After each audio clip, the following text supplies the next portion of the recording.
மனுஷனை நான் படைக்க போறேன். ஆதாம நான் பூமியில படைக்க போறேன். அந்த பூமியில ஏதேன் தோட்டத்தை உருவாக்க போறேன். அவனுக்காய் சகல மிருக ஜீவன்களையும் படைக்க போறேன். கடல்களை படைக்க போறேன். மீன்களை படைக்க போறேன். பூமியில எதெல்லாம் தேவையோ அதெல்லாம் அவனுக்காய் படைக்க போறேன். தெய்வம் இன்னைக்கும் நம்மளுக்கு பிரைமரி சோர்ஸ் கொடுக்குது. இன்னைக்கும் ஆண்டவர் நமக்கு முதலிடத்தை கொடுக்கிறார். ஊழியக்காரனே, உங்களுக்கும் எனக்கும் ஆண்டவர் இன்றைக்கு முதலிடத்தை கொடுக்கிறார். இன்னைக்கு தரிசிக்க போகிறத விட்டுட்டு, நினைவேக்கு போகிறத விட்டுட்டு தரிசிக்க ஓடி போற, காசு கொடுத்து ஓடி போறனே, ஆண்டவர் வேதனைப்பட மாட்டாரா? ஆண்டவர் வேதனைப்பட மாட்டாரா?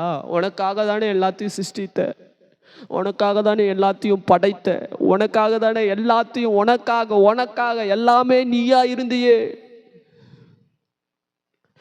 வேணும் சொல்றார், ஆதாமே நான் உனக்காக எல்லாத்தையும் படைச்சேன், நான் உனக்காக எல்லாத்தையும் உருவாக்கினேன். ஆனா என்னால் படைக்கப்பட்ட நீ, உன் சரீரத்திலிருந்து எடுக்கப்பட்ட உன்னுடைய சரீரமாகிய எலும்பின் எலும்புமாகிய எலும்பிக்கு நீ ஒரு மனுஷிக்கு போய் உன்னுடைய முதல் பிரைமரி சோர்ஸை கொடுக்குறியே, முக்கியத்துவத்தை கொடுக்குற.